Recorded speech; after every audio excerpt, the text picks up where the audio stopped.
Hello and very welcome to the channel Psycho Dreamers, all of you. Today we are going to start with the chapter number 6 of class 12th. We are going to revise it in one shot. We will cover all the topics given in your NCRT and we'll emphasize more on the topics which are more important for exam point of view. So take out your pen and notebook and your NCRT as well to study with us. Okay, so let's get started. Today, our topic for studying that is chapter number 6, Attitude and Social Cognition. So, Attitude and Social Cognition, chapter number 6 is our topic to cover today. So, what do you mean by attitude? As we say, attitude is relatively enduring and general evaluation of an object, person, group, issue, or concept on a dimension ranging from negative to positive. क्या होता है attitude? ये एक general evaluation है, आप evaluate कर रहे होते हो और जो इवेल्युएशन आपका है वो नेगेटिव से पॉजिटिव के बीच में होता है.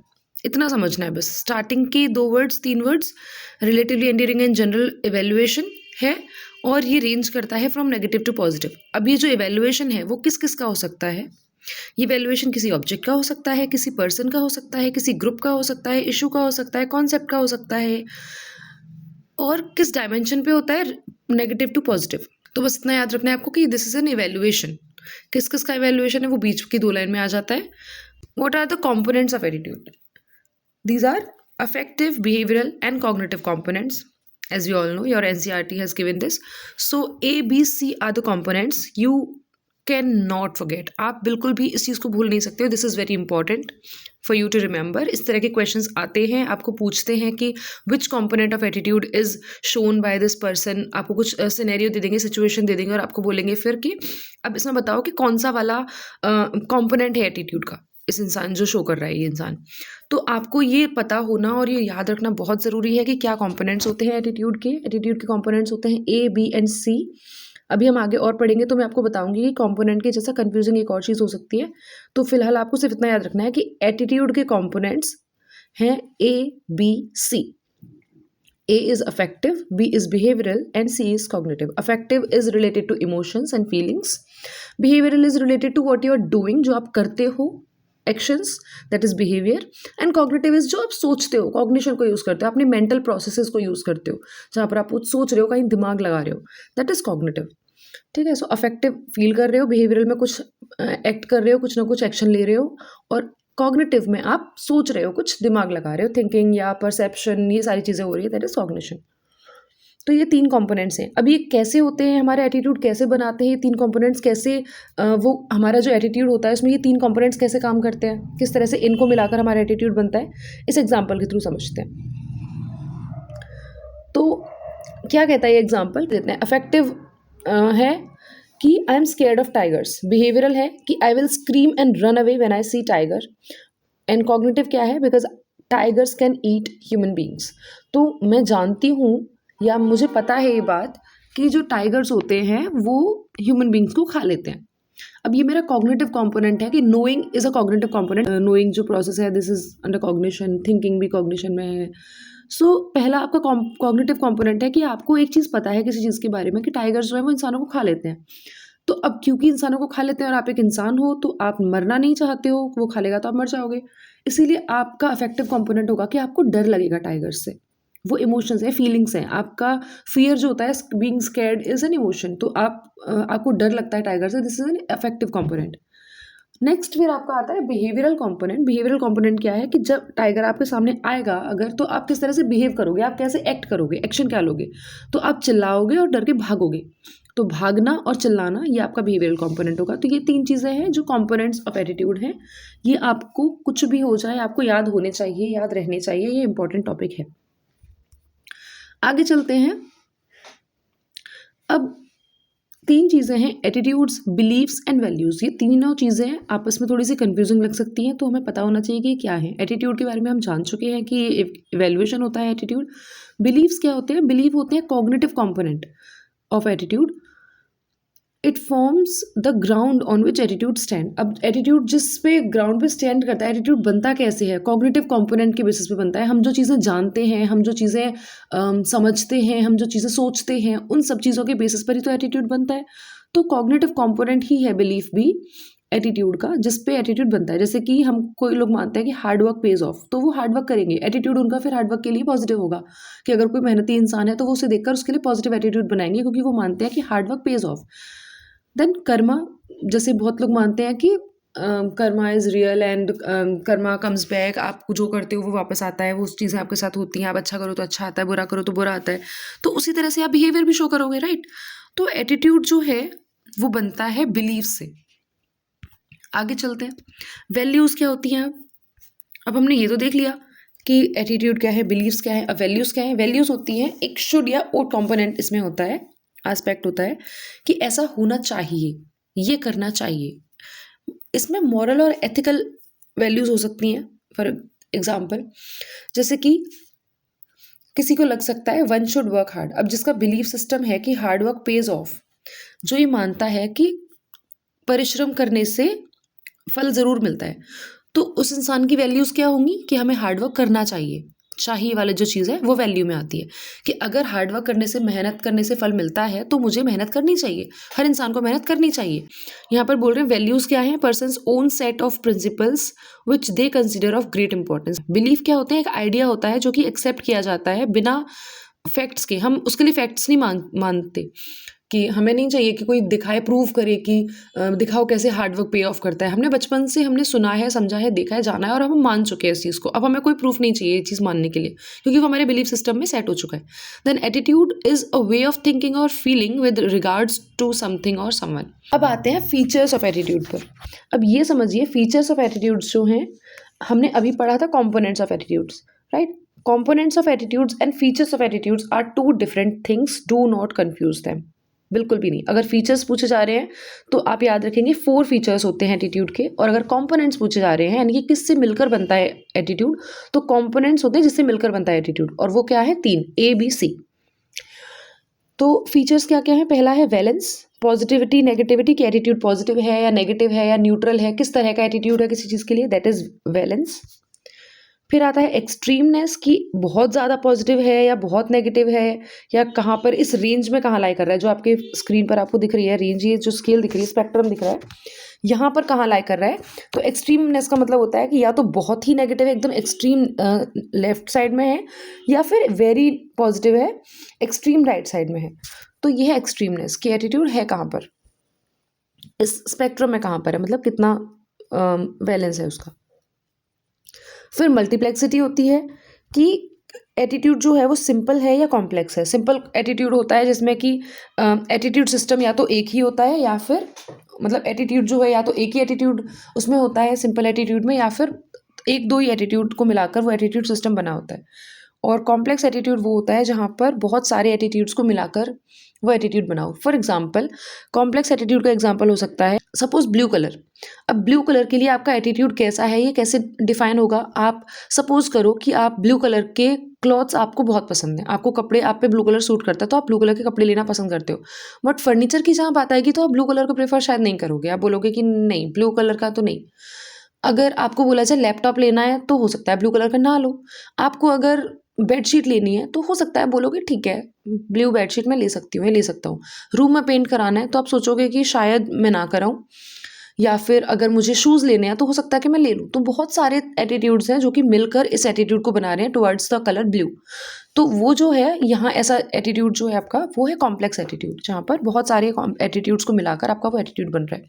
जहाँ सिंपल एक ही है कि आपको पूछा जाए कपड़ों के लिए, कपड़ों के रिगार्डिंग में आपका ब्लू कलर को लेकर क्या एटीट्यूड है, तो वो सिंपल सा एटीट्यूड है। सिंपल है कि कपड़े आपको अच्छे लगते हैं या फिर आप पर अच्छे लगते हैं ब्लू कलर के, तो आप हाँ बोलोगे हाँ पॉजिटिव एटीट्यूड है, नहीं लगते हैं तो नेगेटिव एटीट्यूड होगा, या फिर न्यूट्रल भी हो सकता है किसी का। तो दैट इज सिंपल एटीट्यूड और कॉम्प्लेक्स एटीट्यूड। सेंट्रलिटी क्या है कि role of particular attitude in the attitude system. अब हमने जो बात की कॉम्प्लेक्स एटीट्यूड्स होते हैं, बहुत सारी उसमें कंपोनेंट्स हो सकते हैं, बहुत सारी चीज़ें हो सकती हैं, बहुत सारे एटीट्यूड्स हो सकते हैं। तो उस पर्टिकुलर एटीट्यूड का पूरे एटीट्यूड सिस्टम में क्या रोल है, कितना सेंट्रल रोल है, उसे बोलते हैं सेंट्रलिटी। जैसे कि एक फ़ोन जिसमें कि कैपेसिटी बहुत ज़्यादा है, बहुत अच्छा दिखता भी है, लेकिन कैमरा क्वालिटी ख़राब है, उस इंसान को ये फ़ोन बुरा लगेगा जिसका फोकस कैमरा ही था। उसे फ़ोटो खींचने के लिए ही फ़ोन लेना था। तो वो इंसान इस फ़ोन को नहीं खरीदेगा, लेकिन जिस इंसान को चाहिए था कि अच्छी स्टोरेज हो और दिखने में अच्छा हो, बस इतना ही चाहिए, तो डेफ़िनिटली वो इंसान इस फ़ोन को खरीदेगा। तो सेंट्रैलिटी है कि हमारे एटीट्यूड सिस्टम में किस चीज़ का रोल ज़्यादा इम्पोर्टेंट है। अगर मेरे लिए कैमरा ज़्यादा इम्पोर्टेंट है, तो मुझे फ़ोन नहीं अच्छा लगेगा। इसका ऑल ओवर जो एटीट्यूड है इसके लिए वो नहीं अच्छा होगा। और अगर मुझे स्टोरेज चाहिए, अपीयरेंस चाहिए, तो मुझे अच्छा लगेगा। तो ये हो गए हमारे 4 features of attitudes. Next comes attitude formation. Attitude form कैसे होता है? तो एटीट्यूड फॉर्म करने के लिए attitudes are learn through one's own experiences and through interaction with others. हमारे खुद के एक्सपीरियंसेस और दूसरों के साथ जैसे हम इंटरेक्ट करते हैं उसके थ्रू हमारा एटीट्यूड बनता है। प्रोसेस क्या है? अब ये अगेन ये इंपॉर्टेंट टॉपिक है। प्रोसेस ऑफ एटीट्यूड फॉर्मेशन आपको पता होना चाहिए। इस तरह के क्वेश्चंस आए हैं पहले एग्जाम्स में, तो यू मस्ट नो। फर्स्ट है लर्निंग एटीट्यूड्स बाय एसोसिएशन। पहले आप एसोसिएशन के थ्रू एटीट्यूड सीखते हो। तो अगर बच्चों को टीचर पसंद होता है, आप लोगों ने ये बहुत एक्सपीरियंस किया होगा कि अगर आपको सब्जेक्ट टीचर पसंद आते हैं, लगता है कि ये टीचर अच्छे हैं, मैम अच्छी हैं या सर अच्छे हैं, तो आपको वो सब्जेक्ट भी अच्छा लगने लगता है। और अगर टीचर बदल जाते हैं और वो टीचर अच्छे नहीं है, वो टीचर खड़ूस हैं, वो आपको बहुत डांटते हैं, आपको क्लास में पनिशमेंट दे देते हैं या बाहर निकाल देते हैं, तो आपको वो सब्जेक्ट से भी मन हटने लग जाता है। So this is learning through association. आपका जो एटीट्यूड आपने सीख लिया है उस सब्जेक्ट के टुवर्ड्स, वो हुआ association with the subject teacher. Next है learning attitudes by being rewarded और पनिश्ड। अगर बार बार कोई सर्टेन फूड खाने से आप बीमार पड़ जाते हो। सपोज आपने समोसा खाया और आप बीमार पड़ गए, आपने फिर दूसरी बार कभी और कहीं और से समोसा खाया, फिर बीमार पड़ गए, फिर आपने समोसा खाया, फिर बीमार पड़ गए। या मोमोज ले लेते हैं, आजकल मोमोज बहुत पसंद होते हैं आप लोगों को। तो इस तरह की चीज़ें आपने कम से कम 3-4 बार खाई और हर बार आप बीमार पड़ जाते हो, तो आपका नेगेटिविटी उसकी तरफ हो जाएगी। एटीट्यूड आपका नेगेटिव बन सकता है टुवर्ड्स मोमोज या समोसा। फिर आप अगली बार से उस फूड को खाना पसंद नहीं करोगे, क्योंकि आप बीमार नहीं पड़ना चाहते हो। तो यहाँ पर रिवॉर्ड और पनिशमेंट है कि आपने कुछ खाया और आपको पनिशमेंट मिल गई कि आप बीमार पड़ गए, जो आप नहीं चाहते थे। So this is learning attitudes by being rewarded और पनिश्ड। नेक्स्ट है through modelling. For example, a child may watch his or her grandparents being respected and taken care of by everyone in the family. The child may acquire the same behavioral patterns and develop a positive attitude towards aged people in general.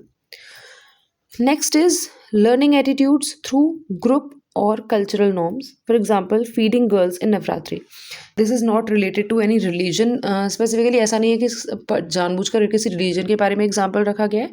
This is just something because most of you must have been aware of.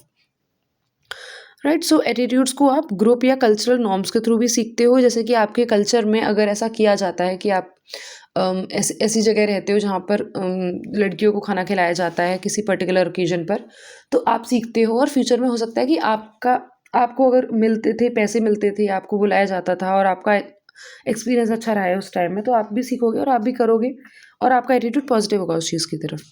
अगर आप लड़का हो और आपको भगा दिया जाता था, आपको नहीं खिलाया जाता था, तो फिर हो सकता है नेगेटिव एटीट्यूड हो।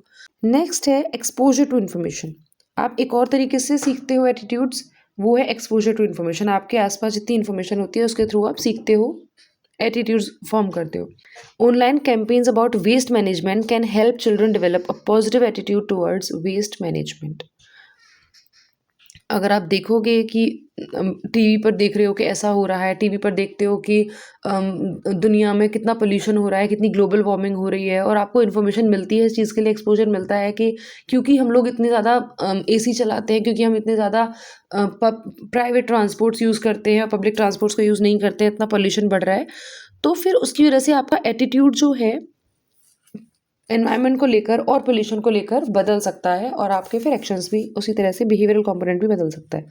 अभी आते हैं फैक्टर्स। कौन से फैक्टर्स हैं जो कि अफेक्ट कर रहे हैं, इन्फ्लुएंस कर रहे हैं एटीट्यूड की फॉर्मेशन को। पहला क्या है? Family and school environment. दूसरा है रेफरेंस ग्रुप्स। तीसरा है personal experiences and fourth is media related influences. आगे आता है एटीट्यूड चेंज कैसे होता है। Now again this one is an important topic. Attitude change important है ये काफ़ी, तो आपको पता होना चाहिए। इसकी थ्योरीज काफ़ी इंपॉर्टेंट है। तीन थ्योरीज हैं, तीनों बहुत इंपॉर्टेंट है। हम तीनों को डिस्कस करेंगे और आपको अच्छे से समझना है, पढ़ना है उनको और याद रखना है। ओके, सो एटीट्यूड चेंज क्या है? एटीट्यूड चेंज होता कैसे है, होता क्या है? Attitudes that are still in the formative stage. अभी हमने पढ़ा था कि एटीट्यूड फॉर्म कैसे होता है, right, process of attitude formation.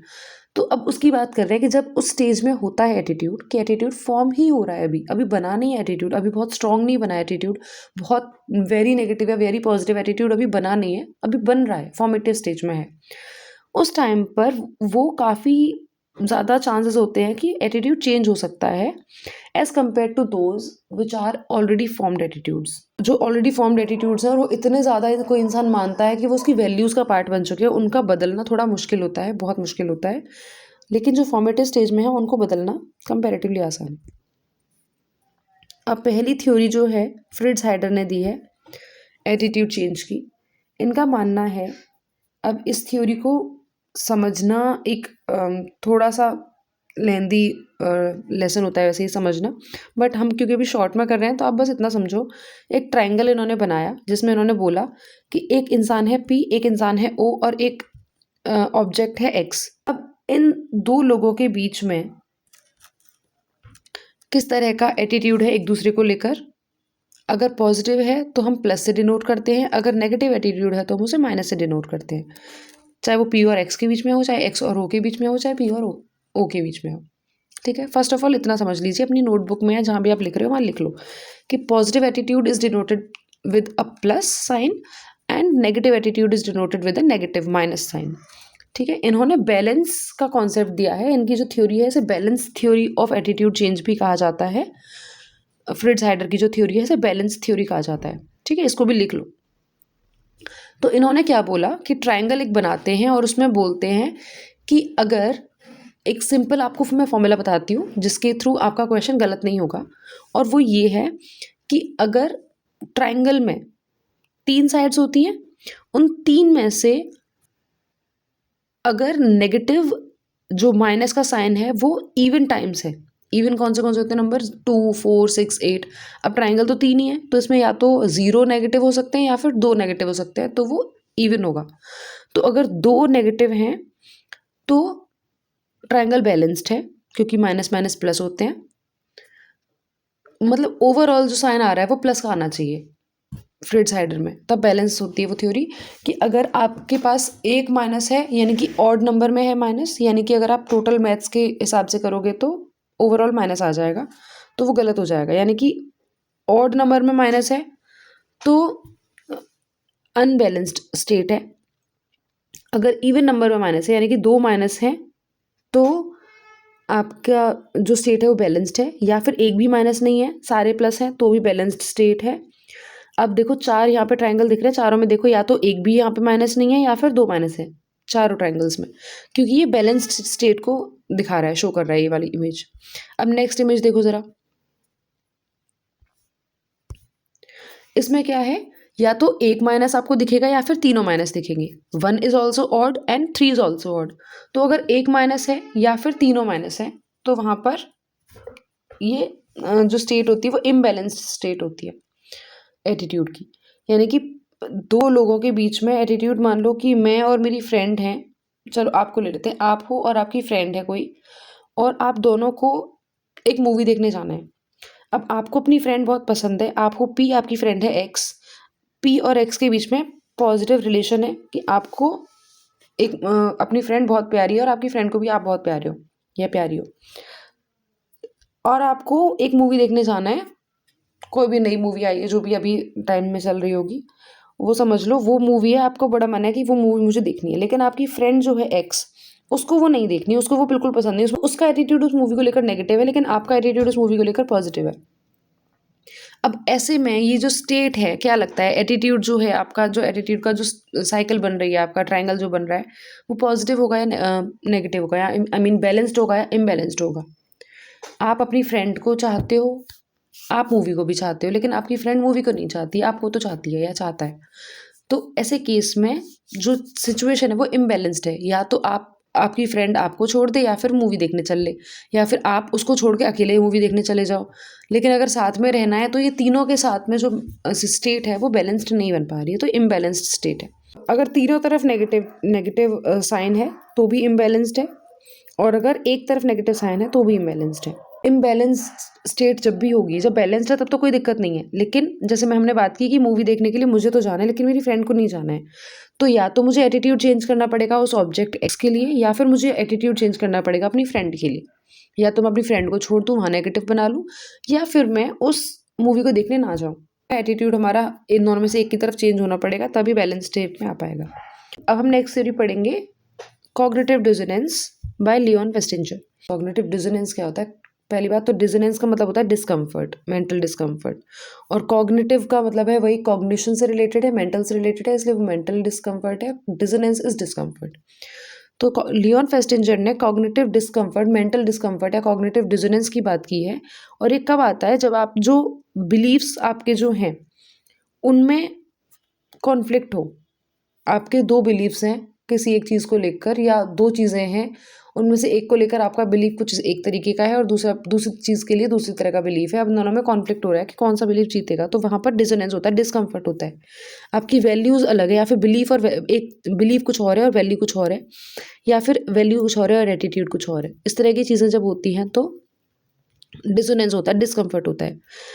अब हम क्या होते हैं, हमारा जो दिमाग है, हम इंसान, हम सभी चाहते हैं कि कंसिस्टेंसी रहे हमारे एटीट्यूड्स में, कि मैं एक इंसान को जानती हूँ और दूसरे इंसान को जानती हूँ, मैं दोनों को पसंद करती हूँ, तो मैं चाहूँगी कि ये दोनों आपस में झगड़ा ना करें, ये दोनों भी आपस में दोस्ती कर लें। बहुत नॉर्मल चीज़ है, हम सभी ऐसा सोचते हैं, इस तरह चाहते हैं। तो अब इस तरह का जो कॉन्फ्लिक्ट होता है, इससे अनप्लेजेंट फीलिंग्स होती हैं, अनईज और डिस्कम्फर्ट की, जिसे हम कॉग्निटिव डिसोनेंस बोलते हैं। थर्ड वाला एग्जाम्पल लेते हैं, कोई इंसान है जो मोमोज़ बहुत खाता है। अब क्योंकि मैं मोमोज़ का एग्जाम्पल इसलिए लेती हूँ कि मैंने देखा है इस जनरेशन में मोमोज़ बहुत ज़्यादा लोग पसंद करते हैं। तो अब कोई बच्चा है जो कि फ़ास्ट फूड क्विट करना चाहता है, फ़ास्ट फूड वो नहीं चाहता है कि फ़ास्ट फूड बिल्कुल भी खाऊँ, क्योंकि मेरा वेट बढ़ता जा रहा है और मुझे वेट कम करना है। अब एक तरफ उसका जो एटीट्यूड है फ़ास्ट फूड को लेकर वो बहुत पॉजिटिव है, उसको बहुत पसंद है फ़ास्ट फूड, की फ़ास्ट फूड खाकर कितना अच्छा लगता है, कितना अच्छा टेस्ट होता है उसका, उसे खाकर तो कितना मज़ा आ जाता है। और दूसरी तरफ उसका जो एटीट्यूड है फ़िटनेस को लेकर, स्लिम होने को लेकर, बॉडी शेप को लेकर, उसे लगता है कि स्लिम लोग अच्छे लगते हैं और मुझे भी स्लिम होना है, मुझे भी अच्छे लगना है। तो अब ये दो एटीट्यूड्स अब उसके हैं, दो अलग-अलग चीज़ों को लेकर, जो कि कॉन्फ्लिक्टिंग हैं, क्योंकि वो दोनों एक चीज़ से रिलेटेड हैं, उसके बिहेवियर से। और बिहेवियर क्या है? फ़ास्ट फूड का खाना या ना खाना। अब फ़ास्ट फूड उसको अच्छा लगता है, तो उसको अगर वो छोड़ता है तो उसे बुरा लगता है। लेकिन अगर वो फ़ास्ट फूड खाता है और मोटा हो जाता है, मोटी हो जाती है, तो भी उसे बुरा लगता है। तो यहाँ पर उसे कॉग्निटिव डिसोनेंस होता है कि उनमें से एक चीज़ उसे चुननी पड़ेगी, या तो वो फ़ास्ट फूड को छोड़ दे, या फिर वो फ़िटनेस के लिए अपना बिलीफ छोड़ दे कि उसे फिट होना है। इन दोनों में से अगर एक चीज़ को छोड़ देता है, तो फिर कंसिस्टेंसी आ जाएगी, फिर वो डिसोनेंस नहीं रहेगा, डिस्कम्फर्ट हट जाएगा। लेकिन उसको अगर दोनों ही चीज़ें चाहिए, तो डिसोनेंस बना रहेगा, जब तक चाहिए तब तक बना रहेगा। सिमिलरली जिम जाना है, लेकिन सुबह उठने में आलस आता है, सुबह उठा नहीं जाता है, पतले तो होना है, फिट तो होना है, लेकिन जिम जाने में आलस आता है। तो या तो आलस को छोड़ दे, या फिर जिम जाने की का ख़्याल छोड़ दे। सिमिलरली स्मोकिंग में, अगर कोई इंसान स्मोकिंग छोड़ना चाहता है, लेकिन उसे स्मोकिंग करना पसंद है, जब भी स्ट्रेस होती है तो स्मोक करता है, तो या तो वो ये सोचना छोड़ दे कि स्मोकिंग से कैंसर होता है, उस बारे में सोचना छोड़ दे, जो कि एक बिलीफ है, जो कॉग्निटिव कंपोनेंट है, जो कि फैक्ट्स हैं, हर जगह से उसको पता है ये बात। या तो वो इस चीज़ को मानना छोड़ दे कि कैंसर होता है, या फिर वो इस चीज़ को मानना छोड़ दे कि मुझे स्मोकिंग कोई गलत चीज़ है। तो नेक्स्ट फिर है, अब यहाँ पर देखिए ज़रा, ये इमेज में दिखा रहे हैं कि I am a smoker and smoking causes cancer. अभी दो चीज़ें हैं उसके दिमाग में जिसकी वजह से कॉन्फ्लिक्ट हो रहा है और डिस्कम्फर्ट हो रहा है, कॉग्निटिव डिसोनेंस आ रहा है। यहाँ पर देखो कैसे कम कर सकते हैं हम, आप इसको देखकर समझ सकते हो, इसे स्क्रीनशॉट भी ले सकते हो, पॉज करके आराम से देख सकते हो। अब कॉग्निटिव कंसिस्टेंसी क्या होती है? टू कंपोनेंट्स, एस्पेक्ट्स और elements of attitudes must be in the same direction. इसे आप खुद पढ़ लें। अभी एक एक्सपेरिमेंट किया गया था कॉग्निटिव डिसोनेंस को लेकर, जहाँ पर वॉलंटियर्स के ग्रुप्स लिए गए थे, जहाँ पर उन लोगों से एक बहुत बोरिंग टास्क करवाया गया था, और उसके बाद में उनको एक ग्रुप को $1 दिया गया उस टास्क को करने के बदले में, और दूसरे ग्रुप को $20 दिए गए सेम टास्क को करने के बदले में। बाद में उनसे कहा गया कि आपको ये पैसे ले लो, और जो बाहर लोग बैठे हुए दूसरे पार्टिसिपेंट्स हैं उनसे आपको ये बोलना है कि टास्क बहुत इंटरेस्टिंग था, जबकि टास्क बोरिंग था, लेकिन उनसे कहना था कि टास्क बहुत ही मज़ेदार था, बहुत इंटरेस्टिंग था। तो उन लोगों ने पैसे ले लिए और जाके उनसे कह दिया। इन दोनों ग्रुप्स को अलग-अलग कहा गया था ये चीज़, ठीक है? एक साथ नहीं, दोनों ग्रुप को नहीं पता था कि किसको कितने पैसे मिले हैं। बाद में रिजल्ट क्या आया कॉग्निटिव डिसोनेंस का, कि जो जिन लोगों को $1 दिया गया था उन लोगों को डिसोनेंस हुआ कि क्या मैंने सिर्फ $1 के लिए, $1 की वैल्यू कितनी होती है, ज़्यादा कुछ भी नहीं, और उस टाइम पर भी बहुत ज़्यादा नहीं थी वैल्यू, तो मैंने सिर्फ $1 के लिए झूठ बोल दिया। झूठ बोलना किसी इंसान के बिलीफ सिस्टम में, वैल्यू सिस्टम में गलत, ज़्यादातर गलत होता है। तो अब उसने वो उस वैल्यू को अपनी धोखा दिया, खराब किया, उसने झूठ बोला और उसका रिजल्ट क्या था, सिर्फ $1 के लिए उसने झूठ बोल दिया। तो वहाँ पर वो चीज़ उसको एक्सेप्ट नहीं कर पाया और उसने अपना बिलीफ, अपना जो एटीट्यूड है उसको चेंज कर लिया और उसने ये मान लिया कि हाँ वो टास्क सच में इंटरेस्टिंग था, वो टास्क को सब सच में मज़ेदार था, इसलिए मैंने किया, इसलिए मैंने कहा, मैंने कोई झूठ नहीं बोला, मैंने तो सच बोला। अपनी वैल्यू को वो छोड़ना नहीं चाहता था। वहीं दूसरी तरफ जो $20 जिनको मिला था उनके लिए बहुत सफिशिएंट था वो अमाउंट झूठ बोलने के लिए, तो उन्होंने सोचा कि मैंने झूठ सिर्फ इसलिए बोला क्योंकि मुझे इतना पैसा मिला। तीसरी थ्योरी है SM मोशन की, जो कहते हैं 2 स्टेप कॉन्सेप्ट है। अब ये थ्योरी है तो इम्पॉर्टेंट, लेकिन बच्चों को कई बार डाउट होता है इस थ्योरी में, तो प्लीज़ ध्यान से सुनो, ध्यान से समझो, और अगर आपको कोई बात समझ में नहीं आती है तो कमेंट करके ज़रूर पूछना कि क्या समझ में नहीं आया। अब यहाँ पर ही बोलते हैं कि पहले तो 2 कॉन्सेप्ट्स इन्होंने बताए हैं, 2 स्टेप बताए हैं। पहला है टारगेट, जिसका एटीट्यूड चेंज किया जाना है, और दूसरा होता है सोर्स, जिसके इन्फ्लुएंस के थ्रू एटीट्यूड चेंज किया जाएगा टारगेट का। तो एक है टारगेट जिसका एटीट्यूड चेंज होगा, और सोर्स है जिसके इन्फ्लुएंस से होगा एटीट्यूड चेंज। आगे फिर क्या बोलते हैं ये, क्या 2 स्टेप कॉन्सेप्ट हैं। पहले तो उन्होंने 2 कॉन्सेप्ट दे दिए, क्या क्या, एक टारगेट और एक सोर्स। अब स्टेप 1 में क्या होता है, टारगेट जो है वो आइडेंटिफाई करता है सोर्स के साथ, मतलब कि ये मानता है कि मैं और जो सोर्स है हम दोनों एक ही जैसे तो हैं, हम दोनों एक से ही तो हैं, जो सोर्स है मैं भी तो उसके जैसा ही हूँ। और नेक्स्ट स्टेप होता है फिर कि सोर्स जो है वो एटीट्यूड, अपने एटीट्यूड में चेंज लेकर आता है, एक्चुअली चेंजिंग बिहेवियर से एटीट्यूड ऑब्जेक्ट के टुवर्ड्स, जिस चीज़ को लेकर एटीट्यूड बदलना है उसके टुवर्ड्स जो सोर्स है वो सच में एटीट्यूड अपने में चेंज करता है, बिहेवियर चेंज शो करता है। और क्योंकि टारगेट ने आइडेंटिफाई किया हुआ था उसके साथ में, यानी कि जैसा ये है वैसा ही मैं हूँ, तो फिर वो भी अपने एटीट्यूड में चेंज कर लेता है और हमारा जो टारगेट है वो कंप्लीट हो जाता है। एग्जाम्पल में लेते हैं, सपोज कि कोई इंसान है जो कि MS धोनी को बहुत मानता है कि MS धोनी बूस्ट की ऐड देता है, अब नहीं देता, पहले देता था बहुत, तो उसकी ऐड देता है, वो एडवर्टीजमेंट करता है MS धोनी।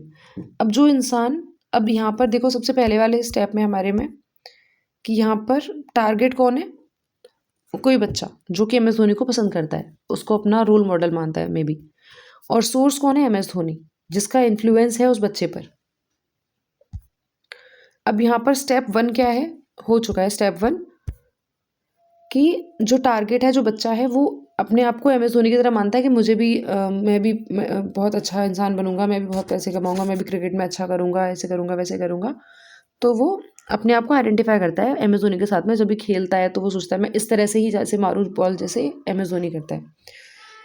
फिर सेकंड स्टेप क्या हो जाएगा, अब MS धोनी बूस्ट की जो ऐड दे रहा था, सपोज उससे कोई बच्चों को फ़ायदा नहीं होता, मे बी नुकसान होता है, क्योंकि उसमें शुगर बहुत होती है, नहीं पीना चाहिए, इस तरह की चीज़ें जो भी होती हैं। तो MS धोनी ने सोचा कि okay I should stop advertising these kind of things, तो उसने फिर वो एटीट्यूड उसको बंद कर दिया। अब देखो ज़रा सेकंड स्टेप क्या है, सोर्स शोज एटीट्यूड चेंज। अब उसने वो एटीट्यूड चेंज कर दिया और उसने ऐसी एडवर्टीजमेंट देनी शुरू कर दी, सपोज जिसमें वो जूस पी रहा है, फ्रूट जूस पी रहा है, पानी पी रहा है ज़्यादा से ज़्यादा, वर्कआउट ज़्यादा से ज़्यादा कर रहा है और अच्छी चीज़ें सिर्फ खा रहा है, और इस तरह की बूस्ट और ये सब चीज़ें वो नहीं पी रहा है। और वो कह रहा है कि वो सब चीज़ें नहीं है मेरी फिटनेस का राज, मेरी फिटनेस का राज है वर्कआउट और टाइम से सोना जगना, डिसिप्लिन और ये सारी चीज़ें, अच्छा खाना खाना, बाहर का कुछ भी ना खाना, ये सब है मेरा एक्चुअल में जो राज है। तो यहाँ पर वो एक्चुअल में बिहेवियर चेंज करके दिखा रहा है, और एक्चुअल में वो बूस्ट को पीना छोड़ रहा है, दिखा रहा है कि मैं ये नहीं पीता हूँ, मैं गंदी चीज़ें नहीं खाता हूँ, अच्छी चीज़ें खाता हूँ। तो इससे जो बच्चा था उसके मन में जो जाग गया था प्यार बूस्ट को लेकर कि क्योंकि MS धोनी पीता है तो मैं भी पीऊँगा, वो चीज़ ख़त्म हो जाएगी। तो उसका जो एटीट्यूड था, जो हमें चेंज करवाना था, वो चेंज करवाने के लिए इन्फ्लुएंसर जो था, उसका जो सोर्स था जहाँ से वो उसने एटीट्यूड वो गेन किया था, उस सोर्स का एटीट्यूड चेंज हो गया, तो टारगेट का एटीट्यूड भी चेंज हो गया। अब this is not the thing कि हर बार जो सोर्स है वो कोई सेलिब्रिटी ही होगा। अब आप लोग सोच सकते हो कि अरे लेकिन सेलिब्रिटी से जाके कौन बोलेगा कि उसका एटीट्यूड चेंज करना है, तो तुम एटीट्यूड चेंज कर लो और सेलिब्रिटी क्यों करेंगे। So you you have a point. तो ऐसा नहीं है कि हर बार जो सोर्स है वो कोई सेलिब्रिटी ही होगा। This was just an example to make you understand the concept. Source कोई भी हो सकता है, किसी की भी इन्फ्लुएंस की वजह से आप एटीट्यूड सीख सकते हो और चेंज कर सकते हो।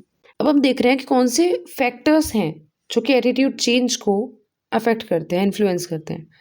तो पहला होता है एग्जिस्टिंग एटीट्यूड की कैरेक्टरिस्टिक्स, यानी कि valence, extremeness, centrality, multiplexity, direction and extent of attitude change.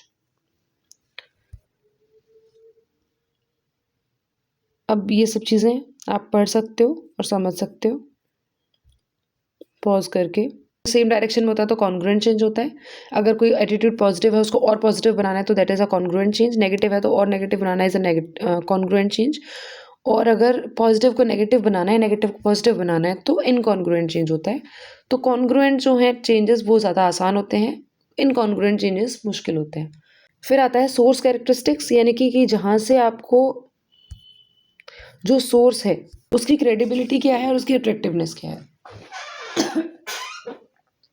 Attitude change करने के लिए आपका जो सोर्स है वो कौन है और वो उसकी क्रेडिबिलिटी, आप उस पर कितना भरोसा करते हो और कितना आप अट्रैक्टेड हो उसके टुवर्ड्स, तो वो भी डिपेंड करता है कि आप एटीट्यूड चेंज करोगे या नहीं करोगे। नेक्स्ट इज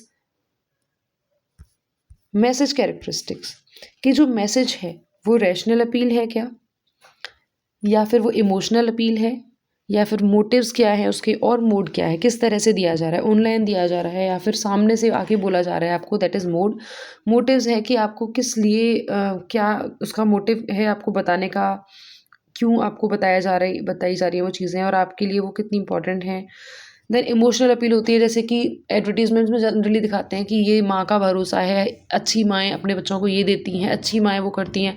तो मदर्स इमोशनल हो जाएंगी कि अरे मैं भी तो अच्छी माँ हूँ तो मुझे अपने बच्चे को देना चाहिए, अदरवाइज़ मैं अच्छी माँ नहीं रहूँगी। रैशनल अपील होती है जहाँ पर कि आपको पता है कि कोई आपको अच्छा काम करना है, सपोज़ आपको गैस ज़्यादा चलानी है, अपने सिलेंडर में जो गैस होती है, तो आप बर्तन को ढककर आप खाना पकाओ या फिर इस तरह की चीज़ें करो तो आपकी गैस ज़्यादा चलेगी। तो वहाँ पर जहाँ फैक्ट्स और जहाँ पर लॉजिक है दैट इज़ रैशनल अपील। जहाँ पर इमोशंस को यूज़ किया जा रहा है that is emotional appeal. Motives आपको किस तरह से आपको एटीट्यूड चेंज करने के लिए इन्फ्लुएंस किया जा रहा है दैट इज़ मोटिव्स। एंड किस के थ्रू, यानी ऑनलाइन या फिर कॉल के थ्रू या फिर डायरेक्टली आपके सामने आकर आपको इन्फ्लुएंस किया जा रहा है that is mode.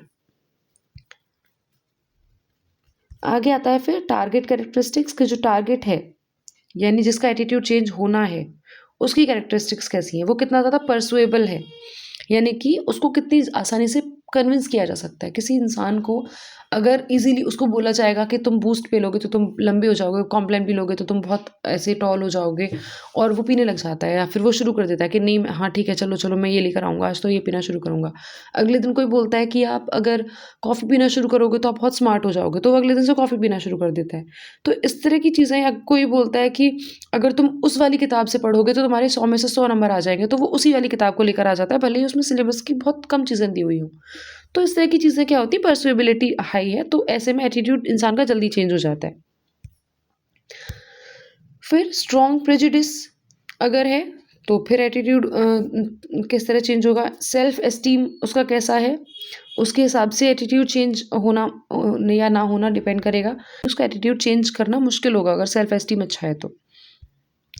Then intelligence, कि इंसान कितना इंटेलिजेंट है उसके अकॉर्डिंग भी ये डिपेंड करता है कि इंसान इन्फ्लुएंस होगा या नहीं होगा। अब ये एटीट्यूड बिहेवियर रिलेशनशिप है, आप इसे पढ़ सकते हो।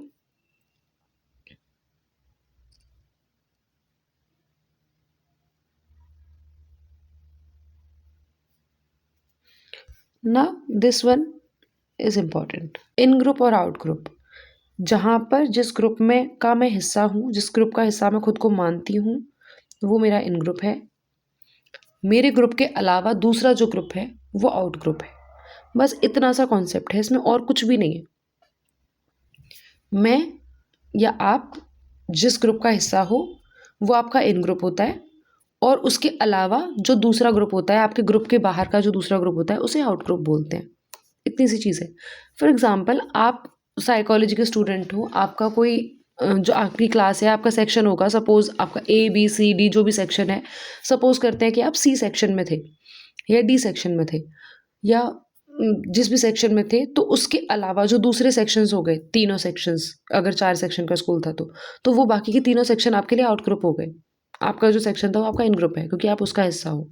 अगर आपके फ्रेंड सर्कल में 4 लोगों का एक ग्रुप है, तो उन 4 लोगों के बीच में वो आपका इन ग्रुप है और उन 4 लोगों के अलावा जितने भी लोग हैं, वो सारे आपके लिए आउट ग्रुप हो गए। तो ये कॉन्टेक्सुअल होता है, कॉन्टेक्स्ट के अकॉर्डिंग चेंज होता रहता है कि क्या इन ग्रुप है और आपका और क्या आउट ग्रुप है। बस समझना इतना ही है कि जिसका आप हिस्सा हो वो आपका इन ग्रुप है और उसके अलावा बाकी जितने भी ग्रुप्स हैं बाहर वो सब आउट ग्रुप है।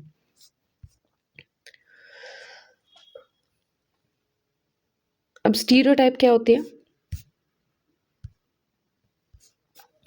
ये एग्जैजरेटेड बिलीव्स हैं या इमेजेस होती हैं किसी ग्रुप के बारे में, जैसे कि वो कैसे दिखते हैं, कैसे बिहेव करते हैं, उनकी एबिलिटीज़ क्या हैं, वो कर सकते हैं, नहीं कर सकते हैं, इस तरह की चीज़ें, ये होते हैं स्टीरियोटाइप्स। ये याद रखो कि बिलीव्स होते हैं, ठीक है? बिलीफ एक कॉग्निटिव कंपोनेंट है, तो स्टीरियोटाइप क्या हुआ है? Cognitive component. और एग्जैजरेटेड बिलीव्स होते हैं कि कोई चीज़ का बिलीव्स में हमने देखा था कि फैक्ट्स नहीं मांगता है बिलीफ, और इसमें एग्जैजरेटेड है यानी कि जो चीज़ लॉजिकल बहुत ज़्यादा हो सकती थी उससे भी ज़्यादा उसको एग्जैजरेट किया जाता है। जो चीज़ थोड़ी बहुत हमें कॉग्निशन में पता थी और उसको एग्जैजरेट करके बहुत बढ़ा चढ़ा के बताया जाता है और माना जाता है। इन ग्रुप और आउट ग्रुप ये माना जाता है कि ये सभी सेम होते हैं। इन ग्रुप वाले मानते हैं कि आउट ग्रुप वाले सारे के सारे एक से ही हैं, इनमें सब एक से हैं। अगर सब बुरे हैं तो सारे के सारे बुरे हैं। अगर जैसे माना जाता है कि सपोज़ वेस्ट बंगाल में काला जादू बहुत ज़्यादा किया जाता है, तो अब कोई इंसान नहीं मान सकता कि वेस्ट बंगाल के सारे लोग काला जादू करते हैं।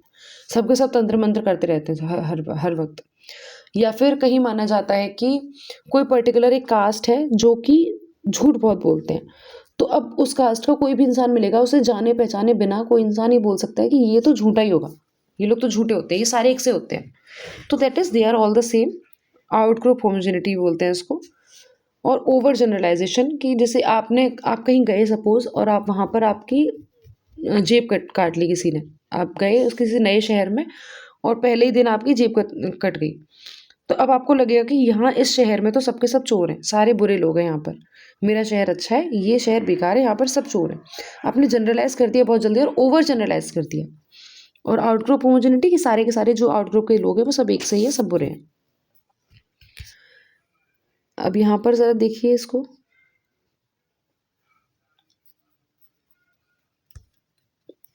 स्टीरियोटाइप्स इन ग्रुप और आउट ग्रुप इसमें होते हैं। आउट ग्रुप वाले सारे सेम है माना जाता है, इसे आउट ग्रुप होमोजेनिटी कहते हैं। और इसका ही मतलब होता है कि ओवर जनरलाइज कर रहे हो। यहाँ पर ज़रा देखिए, स्टीरियोटाइप्स कॉग्निटिव कंपोनेंट है, प्रेजुडिस अफेक्टिव कंपोनेंट है, डिस्क्रिमिनेशन बिहेवियरल कंपोनेंट है। अच्छा, यहाँ पर ही बोल रहे प्रेजुडिस से डिस्क्रिमिनेशन आता है, तो discrimination is the behavioural component और प्रेजुडिस इज अफेक्टिव कंपोनेंट। आप मानते हो नेगेटिव, यहाँ पर देखो स्ट्रॉन्ग नेगेटिव फीलिंग्स हैं टुवर्ड्स आउट ग्रुप, तो वो है आपका प्रेजुडिस। स्ट्रॉन्ग नेगेटिव फीलिंग्स, जो फीलिंग्स वाला चीज़ है वो अफेक्टिव कंपोनेंट है, वो प्रेजुडिस हो गया। और क्योंकि प्रेजुडिस जब होता है तो आप डिस्क्रिमिनेट करते हो, उनको अलग रखते हो, अलग से बिहेव करते हो, तो वो आपका हो गया बिहेवियरल कंपोनेंट। यहाँ पर देखकर आप समझ सकते हो। आगे फिर देखते हैं प्रेजुडिस में इन सब चीज़ों में से कुछ एक होता है। कैसे सीखते हैं? Learning, social identity and in group bias. आप इस इमेज को देखकर बहुत अच्छे से समझ सकते हो कि किस तरह से इन ग्रुप बायस होती है कि हमारा ग्रुप तो बहुत अच्छा है, हम सभी थोड़े अलग अलग, हम में अलग अलग क्वालिटीज़ भी हैं, ये इस चीज़ में अच्छा है, ये उस चीज़ में अच्छी है। लेकिन आउट ग्रुप वाले वो सारे एक जैसे हैं और सारे बुरे हैं। फिर ये है स्केप गोटिंग। स्केप गोटिंग यानी बलि का बकरा आप बोल सकते हो कि जो ये जो भी बुरा हुआ है सारा ये आउट ग्रुप वालों ने किया है, जो भी कुछ गलत हो रहा है या आउट ग्रुप वाले कर रहे हैं, इनकी वजह से हुआ है। उनको या जो इजी टारगेट होता है उसको स्केप गोट किया जाता है, जनरली उसके ऊपर सारा ब्लेम डाल दिया जाता है, that is scapegoat. Prejudice में या तो एक या फिर इनमें से काफ़ी सारी चीज़ें हो सकती हैं। स्केप गोटिंग हो सकती है कि एक ही ग्रुप पर सारा ब्लेम डाल देना, या फिर इससे पहले जो हमने देखा इन ग्रुप आउट ग्रुप डिफरेंसेस जो कर रहे थे, बायस करना। तो कर्नल ऑफ ट्रुथ क्या है कि ये मानना कि अगर इतना ज़्यादा कहा जा रहा है इस ग्रुप के बारे में कि ये ग्रुप तो बुरा है, ये तो ग्रुप तो बुरा है, इसमें तो ऐसा है, तो कुछ ना कुछ सच्चाई तो ज़रूर होगी इस बात में, इसीलिए लोग कहते हैं और इसीलिए माना जाता है। तो इसमें कुछ कुछ सच्चाई भी है। That is kernel of truth. अगला फिर होता है सेल्फ फुलफिलिंग प्रोफेसी। अब सेल्फ फुलफिलिंग प्रोफेसी क्या होती है कि ये मान, क्योंकि किसी ने कहा कि ऐसा होता है तो उस चीज़ को मान लेना और खुद से फुलफिल करना। प्रोफेसी होती भविष्यवाणी एक तरह से, कि कह दिया तो ऐसा होगा। और सेल्फ फुलफिलिंग का मतलब क्या है कि किसी ने कह दिया और उसको हम खुद फुलफिल करते हैं। हम अपने बिलीव्स और हम अपने एक्शंस के थ्रू उस चीज़ को फुलफिल करते हैं, इसलिए इसे सेल्फ फुलफिलिंग प्रोफेसी कहा जाता है।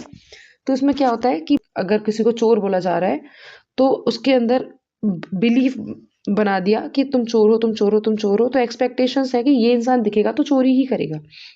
तो अगर उसे एक्सपेक्ट करेंगे तो एक टाइम के बाद फिर इंसान को ऐसा हो जाता है कि ठीक है, मुझसे तो यही सोचते हैं कि मैं चोरी करूंगा, तो ठीक है मैं चोरी करूंगा। तो वो बिहेवियर शो करता है कि वो चोरी कर लेता है, कुछ ना कुछ छोटा मोटा कुछ चुरा लेता है, वो भले ही कितना भी मना करता हो खुद से, बट वो कर लेता है। रिजल्ट्स आते हैं और फिर रिजल्ट की वजह से फिर से उसके साथ में प्रेजुडिस की जाती है, डिस्क्रिमिनेशन किया जाता है, और फिर उस डिस्क्रिमिनेशन की वजह से वो और ज़्यादा रीइंफोर्स हो जाता है उसका बिलीफ कि मैं तो चोर ही हूँ और मुझे चोर बन के रहना चाहिए, क्योंकि ये लोग मुझे वैसे भी ऐसे ही मानते हैं।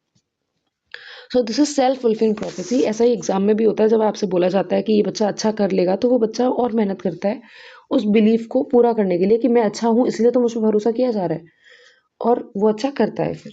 So this is self fulfilling prophecy. फिर अब प्रेजुडिस जो है ये कोई अच्छी चीज़ नहीं है, तो हम चाहते हैं कि इसको हैंडल किया जा सके। कैसे हैंडल कर सकते हैं, ये कुछ यहाँ पर स्ट्रेटेजीज दी हुई हैं, आप इन्हें पढ़ सकते हो। छोड़ना कुछ भी नहीं है, हर चीज़ को पढ़ लेना है, बहुत डिटेल में नहीं तो शॉर्ट में सही, एक बार रीड करके ज़रूर जाना है हर चीज़। Nothing is to be left behind. Okay, यहाँ पर फिर है, ये कहते हैं कि education and information dissemination, in group out group contact. अगर कॉन्टेक्ट बढ़ाएंगे इन ग्रुप और आउट ग्रुप के बीच में तो जो प्रेजुडिस है वो कम होने के चांसेस बढ़ जाते हैं। अगर आप एजुकेट करोगे, जैसे पिछली वाली स्लाइड में बोला कि अगर आप एजुकेट करोगे, लोगों को इन्फॉर्मेशन दोगे, प्रोवाइड करोगे, सही पिक्चर दिखाओगे, तो इन ग्रुप आउट ग्रुप के चांसेस कम हो जाते हैं, घट जाते हैं। जैसे कि हिंदू मुस्लिम में जो झगड़े होते रहते हैं, अगर वो आपस में बातचीत करें, उनको इन्फॉर्मेशन दिखाई जाए कि किस तरह से लोगों ने हमेशा साथ में काम किया है और एक दूसरे की हेल्प की है, तो उनके बीच में जो प्रेजुडिस बन चुकी है हिंदुओं के मन में मुस्लिमों को लेकर और मुस्लिमों के मन में हिंदुओं को लेकर, उसे कम किया जा सकता है। लेकिन इन्फॉर्मेशन पहुंचाई जानी चाहिए, मीडिया को इसके लिए काम करना होगा। नेक्स्ट आता है increasing in group out group contact, कि अगर इन ग्रुप और आउट ग्रुप हैं, उन दोनों को अगर अलग अलग ही रखोगे, वो लड़ते ही रहेंगे, बात ही नहीं करेंगे आपस में कभी, तो कभी कोई सोल्यूशन निकलेगा भी नहीं, और वो प्रेजुडिस और जो डिस्क्रिमिनेशन है और जो स्टीरियोटाइप है वो बढ़ती ही चली जाएगी कि ये लोग बुरे होते हैं, आउट ग्रुप सारे एक से होते हैं, बुरे होते हैं। लेकिन अगर उनके बीच में कोई कांटेक्ट कराया जाए, उनके बीच में बातचीत कराई जाए, एक्टिविटीज़ कराई जाए, ऐसा कुछ हो जिससे कि दोनों को एक दूसरे को हेल्प करके ही सर्वाइव किया जा सके, तो रॉबर्ट्स केव एक्सपेरिमेंट की तरह वो लोग भी एक दूसरे के साथ में अच्छे टर्म्स पर आ सकते हैं, और इन ग्रुप और आउट ग्रुप जैसी बायसेस जो है वो खत्म हो सकती हैं, स्टीरियोटाइप खत्म की जा सकती है, प्रेजुडिस खत्म की जा सकती है, and so discrimination. Then social identity क्या होती है? Highlighting individual identity rather than group identity. लोग जनरली खुद को ग्रुप की तरह से आइडेंटिफाई कर लेते हैं कि मैं इस ग्रुप का पार्ट हूँ, मैं हिंदू हूँ तो मुझे तो नफरत करनी ही चाहिए मुस्लिमों से, या फिर मैं इंडियन हूँ तो मुझे तो दूसरी कंट्रीज के बारे में नहीं, अपनी कंट्री के बारे में ही सिर्फ सोचना चाहिए। जिसमें कोई बुराई नहीं है, पेट्रियाटिज्म एक चीज़ है, लेकिन प्रेजुडिस रखना किसी दूसरी कंट्री को लेकर या किसी दूसरे धर्म को लेकर या किसी भी दूसरी चीज़ को लेकर, ये गलत है। तो वो ना करना, ग्रुप आइडेंटिटी के बदले अपनी पर्सनल इंडिविजुअल आइडेंटिटी के बारे में सोचना कि मैं एज अ ह्यूमन कौन हूँ, मैं एज एन इंडिविजुअल कौन हूँ, मैं एक सोसाइटी का पार्ट बाद में हूँ, मैं एक ग्रुप का पार्ट बाद में हूँ, पहले मैं एक इंसान हूँ, और मुझे कैसा फील होता है, मैं क्या सोचती हूँ या सोचता हूँ, वो एक इम्पॉर्टेंट चीज़ है, और उसके बारे में सोचना हमें पहले ज़रूरी है, और इंडिविजुअल आइडेंटिटी को हाईलाइट करना चाहिए रादर देन ग्रुप आइडेंटिटी, क्योंकि उसमें जनरली गड़बड़ होती है। आप नेक्स्ट चैप्टर में हम पढ़ेंगे, इस चीज़ को डिस्कस करेंगे कि कैसे। तब तक के लिए अभी हमारा ये चैप्टर ख़त्म हो चुका है। इसमें जितने भी इंपॉर्टेंट टॉपिक्स थे हमने ऑलमोस्ट सारे कवर कर लिए हैं जो भी आपके एग्ज़ाम में आते हैं। So this is it. I hope this is clear to you. I am glad कि 1 घंटे से भी कम टाइम में हमने कंप्लीट कर लिया पूरा चैप्टर। अगर कोई भी आपको डाउट होता है या फिर आपको लगता है कि कोई टॉपिक छूट गया है, मिस हो गया है, please feel free to comment in the comment section. अगर आपको अच्छी लगती है वीडियो तो उसको लाइक करो, नहीं अच्छी लगती है तो डिसलाइक करो और मुझे कमेंट्स में ज़रूर बताओ कि आपको कैसी लगी, कहाँ पर कमी लगी और कहाँ पर आपको अच्छी लगी। Thank you, take care, all the best, all the very best. अच्छे से प्रिपरेशन करो। आई होप आपने नोट्स बनाए होंगे। आपको नेक्स्ट चैप्टर्स की, सारे चैप्टर्स की ऐसे ही सिंगल एक एक वीडियोस मिल जाएंगी। प्लीज़ स्टडी वेल और अपना भी ख्याल रखना। Take care, bye bye.